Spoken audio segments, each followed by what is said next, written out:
doutor Fádulo, eu acho que é uma iniciativa muito importante esse tipo de discussão, que a diabetes é uma doença multidisciplinar e multiprofissional, né? É um paciente bem complexo. A gente tem aí, acho que uns 4, 5% de diabético na população que vai ter lesões em vários órgãos. E eu vou falar um pouco agora sobre complicações vasculares na diabetes mellitus. Então, essa é uma lâmina de uma artéria de um paciente diabético, é uma lesão de uma artéria de médio calibre que mostra uma calcificação da média. Essa é a lesão que chama esclerose calcificante da média de Monk-Berger. E esse é o tipo de lesão que é frequentemente encontrado numa lâmina de uma artéria de um diabético. Mas, além da lesão da macrocirculação, nós temos também uma lesão da microcirculação, que é a microangiopatia diabética, que acomete vasos de até 100 micras, 0,1 milímetros. Então, aqui é uma lâmina de pele mostrando alterações da microcirculação. Aqui são arteríolas normais, aqui para cima são arteríolas ocluídas, em que é um tipo de lesão diferente, em que ocorre uma proliferação endotelial, não é uma lesão da camada média. Qual que é a importância do diabetes mellitus na doença vascular? O paciente diabético com diabetes mellitus, ele tem uma chance de ter, de 2,5% dos pacientes diabéticos podem ter úlcera em membros inferiores por ano. Isso leva a um alto custo social. Os cuidados com o pé do paciente diabético, eles podem reduzir de 40% a 50% das amputações. Então, é fundamental os profissionais da saúde orientarem isso na unidade básica de saúde, para que haja uma diminuição das amputações. 25% das internações do paciente diabético é decorrente de infecções dos pés.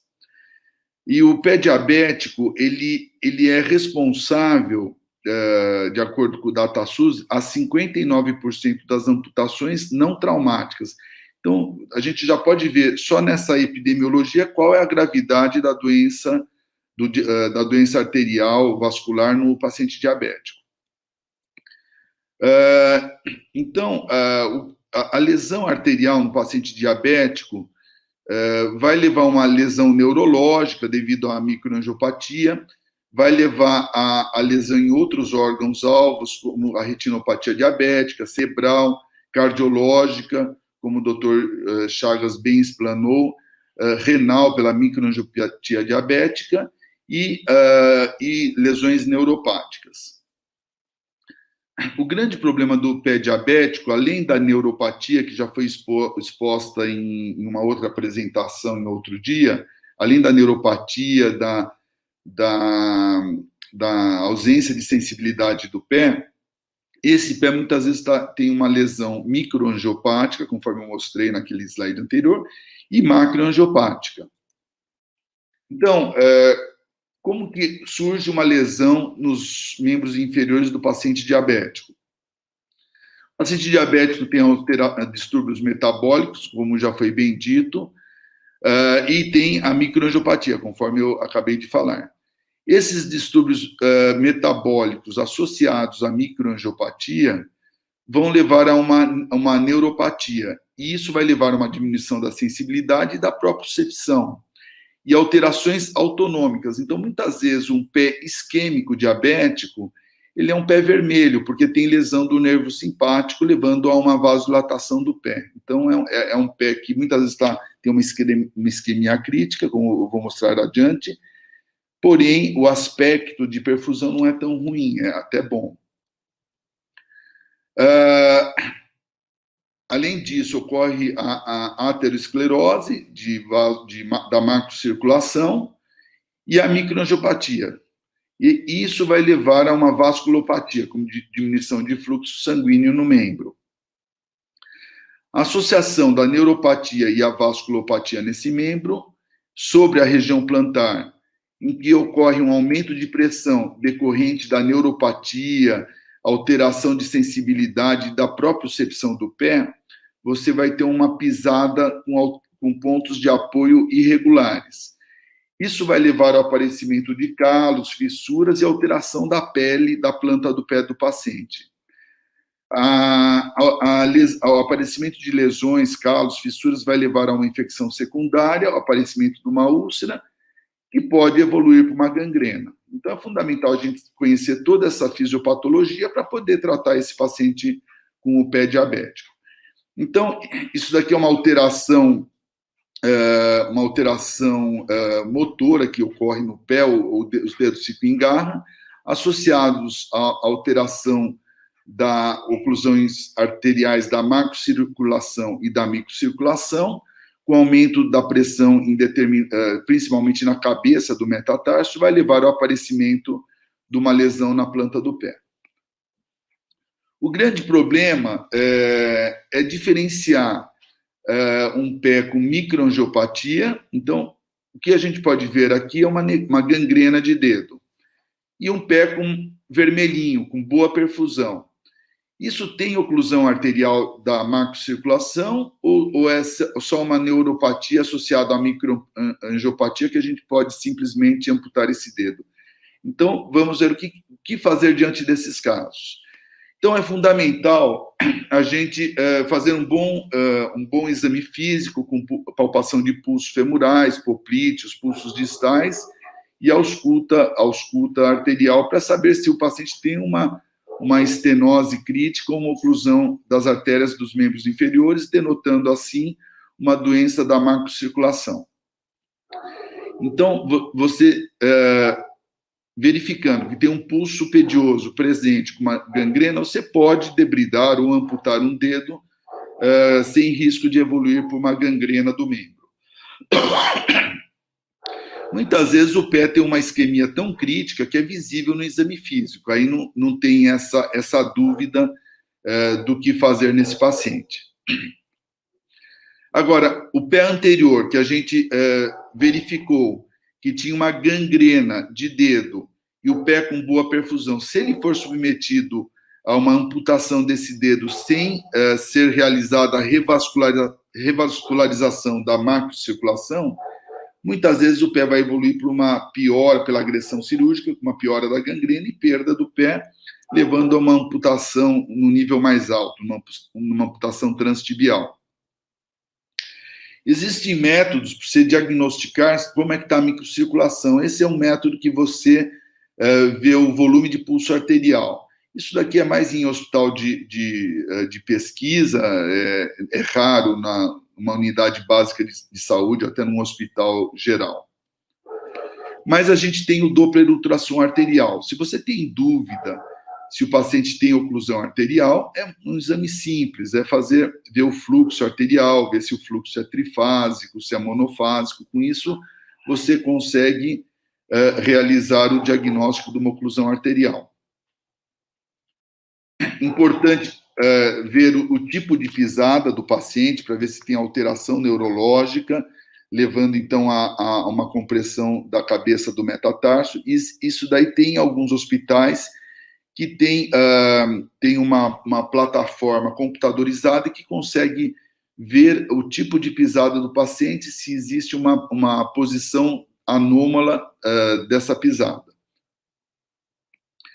Então, alteração num pé neuropático com aumento da pressão da cabeça do metatarso, como a gente pode ver nesse pé aqui neuropático, os dedos em garra, vão levar a um mal perfurante plantar. Esse pé que tem uma boa perfusão e tem pulsos distais, a gente pode debridar sem nenhum problema, não existe um risco de evoluir para uma gangrena. Uma outra maneira da gente verificar a perfusão é medindo a pressão transcutânea de oxigênio. Se ela estiver acima de 30 milímetros de mercúrio, tem uma perfusão adequada para realizar um debridamento do pé. O grande problema da pressão das artérias distais que a gente mede na tibial posterior e tibial anterior e compara com a pressão do membro superior, isso daí se chama índice tornozelo-braço. O grande problema do paciente diabético é justamente aquela calcificação de Monckeberg. Então, a gente pode ver aqui um raio-x simples, a artéria toda calcificada. Se a gente colocar um manguito de pressão numa artéria toda calcificada, com certeza o ITB vai dar próximo do normal, não demonstrando a real isquemia que ocorre no membro inferior. Mas existe uma pressão que a gente pode realizar, que é a medida da pressão da artéria digital. Existe um manguito de dedo em que a gente vai medir o fluxo da artéria digital. Se a medida da pressão digital estiver maior do que 30 milímetros, com certeza tem um fluxo adequado para esse membro. Um outro exame que é muito utilizado é a arteriografia. Então, aqui nós temos uma aorta abdominal, bifurcação, artéria femoral comum, femoral profunda. E aqui para baixo temos a femoral, antiga femoral superficial, agora chama só femoral, a artéria poplítea na interlinha articular, a bifurcação, tronco tibio-febular, tibial anterior, e as artérias de perna. Isso é uma arteriografia normal. E aqui a tibial posterior, a tibial anterior e a fibular. No paciente com arteriosclerose, a gente vai conseguir observar a oclusão dessas artérias. Como a gente pode ver aqui, a artéria femoral superficial, uma oclusão e uma circulação colateral importante. Aqui nós temos a artéria poplítea com oclusão dos 3 ramos tibiais, com reenchimento da tibial posterior e da tibial anterior. Então, essa é uma arteriografia que é bem característica do diabético. Normalmente, a arteriosclerose no diabético, as lesões são mais extensas do que o paciente com arteriosclerose comum, decorrente de cigarro, dislipidemia. O diabético tem uma extensão maior da lesão. Normalmente, a tibial anterior e a tibial posterior estão ocluídas. Existe uma oclusão, muitas vezes, ou acima ou abaixo da artéria poplítea. Então, aqui a gente não vê nem o tronco tibiofebular e nem a artéria tibial anterior. As tibiais estão ocluídas com o reenchimento da fibular por colaterais. Então, o enxerto nesse paciente diabético, muitas vezes você tem que realizar enxertos mais distais, aqui ou na tibial posterior, ou nessa artériazinha aqui, que é a plantar medial, ou então na dorsal do pé. Então, são enxertos distais, que a gente chama. Lembrando que a doença arteriosclerótica no diabético, o paciente diabético tem 10 chances maior de ter uma doença arteriosclerótica do que o paciente não diabético. Um outro exame que é também solicitado para estudar as oclusões arteriais é a angiorressonância. O tratamento da isquemia consiste no tratamento clínico, com controle dos fatores de risco, como glicemia, a dislipidemia, pressão arterial, abolição do tabagismo, exercícios e medicamentos. Esses são os pacientes que não têm lesão trófica, eles não têm uma úlcera, uma gangrena no pé. São pacientes claudicantes. Esses pacientes não devem ser operados. Quando o paciente apresenta uma gangrena de dedo, uma úlcera isquêmica plantar, em que ele tem oclusão das artérias, ele tem que ser submetido a intervenções para revascularizar essa artéria ocluída. Então, nós temos procedimentos endovasculares e nós temos procedimentos cirúrgicos. Os procedimentos cirúrgicos consistem em endarterectomia, você tira a placa de dentro da artéria, se for no caso da artéria femoral superficial ou da artéria femoral comum, é um procedimento que pode ser realizado. Ou a gente realiza pontes, que são operações em derivação ou bypass, que são pontes com veias safenas ou pontes com outros substitutos, como a prótese de Dacon ou de PTFE, que é o politetrafluoretileno. Então, aqui nós temos um exemplo de um paciente que tinha um fluxo bom até a artéria tibial posterior, mas essa artéria tibial posterior estava ocluído no terço distal dela, com reenchimento da plantar medial. Então, esse paciente foi submetido a um bypass com safena da artéria tibial posterior até a plantar medial, levando a uma cicatrização da lesão que ele tinha no pé. Isso daqui é uma arteriografia de controle. Vou dar um exemplo só para mostrar um pouco aqui do que a gente pode fazer endovascular. Um paciente de 68 anos, e ele foi submetido a uma angioplastia de tibial posterior esquerda com balão e amputação do quarto pododáctilo esquerdo. Então, é um paciente que chegou ao serviço com uma gangrena do quarto dedo. A gente pode ver que não é um pé tão isquêmico, tem uma perfusão, denotando que provavelmente ele tem uma neuropatia diabética. E esse paciente não pode ser simplesmente submetido a uma amputação de quarto dedo, senão ele pode evoluir com um agravamento da gangrena com perda do pé. Então, foi realizada uma angiotomografia, que é um exame que a gente realiza atualmente para ver as lesões. A gente vê que tem lesões de artérias tibiais. A femoral superficial está aberta, a poplite está aberta, e a lesão dele realmente é nas artérias de perna, que é bem característico do diabético. Muitas vezes o paciente tem pulso poplíteo, mas não tem pulsos distais.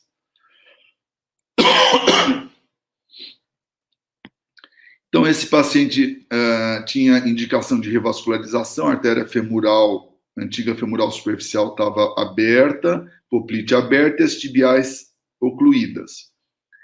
Então, foi realizado um cateterismo, igual se faz na coronária. A gente passou um fio guia, um catéter.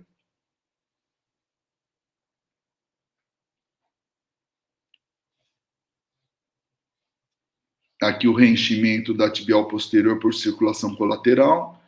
Então, aqui introduzimos um balão.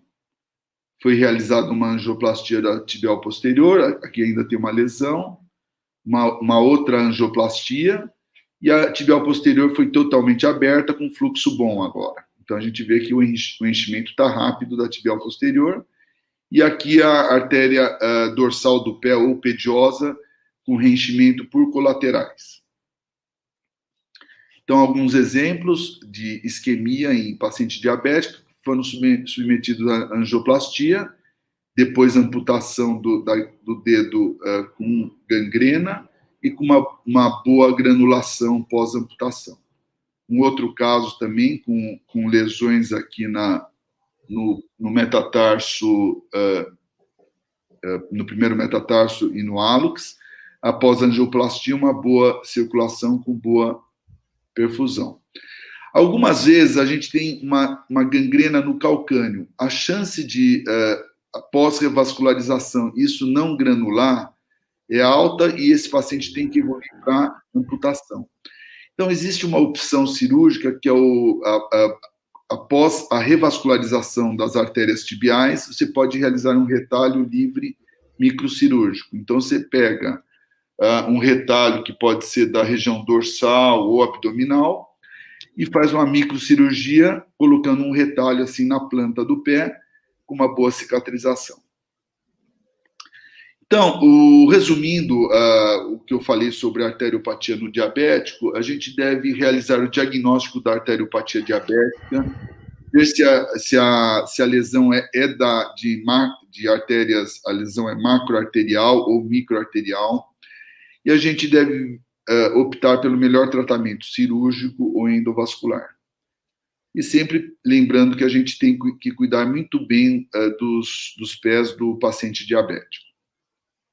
Obrigado pelo convite e pela atenção.